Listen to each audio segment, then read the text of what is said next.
mendengar seseorang menyebut negara kelahirannya tidak dengan nama resmi. Contoh saja, orang Jerman menjuluki negaranya dengan sebutan Fatherland.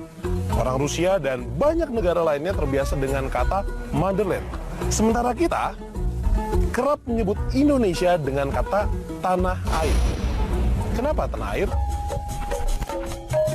Tanah air adalah istilah yang digunakan kita untuk menyebut seluruh bumi Indonesia. Kata tanah air tidak hanya menunjukkan kondisi grafis Indonesia yang terbentuk dari beribu-ribu pulau dan gugus kepulauan. Namun kata tanah air yang sebenarnya juga menggambarkan kondisi sosial serta budaya masyarakat Indonesia. Kata tanah air juga bisa berarti tempat berdiam atau berdirinya suatu negara atau bangsa. Dan tanah air juga menjadi tempat berlindung dan berinteraksi bagi penduduk yang tinggal di dalamnya. Tidak hanya tanah air, kita juga sering menyebut negara kita dengan sebutan lain, seperti Ibu Pertiwi, Nusantara, Negeri Agraria, dan Hindia Belanda. Nah, kira-kira apa alasannya dan apa artinya ya?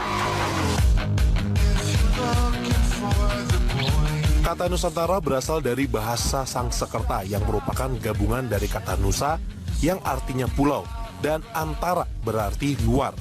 Kalau digabung, Nusantara berarti pulau luar. Nah, maksud dari pulau luar ini merujuk pada pulau-pulau di luar Majapahit.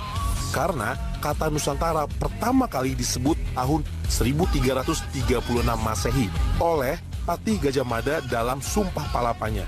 Saat itu belum berhasil menyatukan Nusantara atau pulau luar. Kata Nusantara kemudian diperkenalkan kembali tahun 1900-an. Tokoh pendidikan nasional, pendiri Taman Siswa Ki Hajar Dewantara, saat itu kata Nusantara tetap diabadikan sebagai sinonim untuk wilayah kepulauan Indonesia. Digunakan sebagai alternatif panggilan Indonesia pada masa Hindia Belanda. Amerika Serikat akrab dengan sebutan negeri Paman Sam.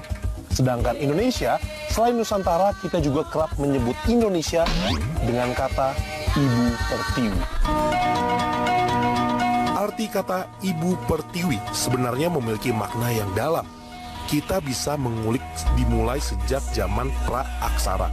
Saat itu, berbagai suku mengibaratkan alam sebagai seorang ibu yang memberikan kehidupan, petunjuk, perlindungan, serta kasih bagi manusia.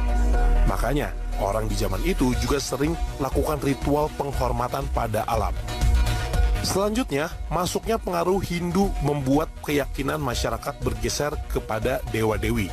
Pada masa inilah masyarakat mengenal nama Dewi Pertiwi, salah satu dewi dalam agama Hindu yang disebut sebagai Ibu Bumi. Seiring perkembangan zaman, Ibu Pertiwi menjadi kata kiasan untuk menyebut tanah air tempat lahirnya bangsa Indonesia.